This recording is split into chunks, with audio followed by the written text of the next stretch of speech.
Gente, não é normal a vagina fazer barulho durante o sexo. Quando isso acontece, pode ser um indicativo de que você está tendo uma flacidez vaginal, tem uma frouxidão da musculatura do canal vaginal, a penetração do ar lá dentro durante a relação sexual acaba fazendo esses barulhinhos indesejáveis.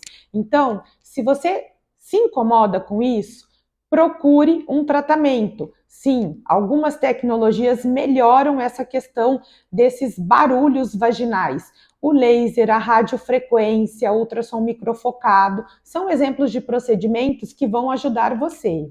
Então, mulher, ficar tensa durante o sexo por medo de fazer barulho vaginal não é legal, não é saudável e piora muito sua qualidade de vida sexual. Vamos atrás de tratamento.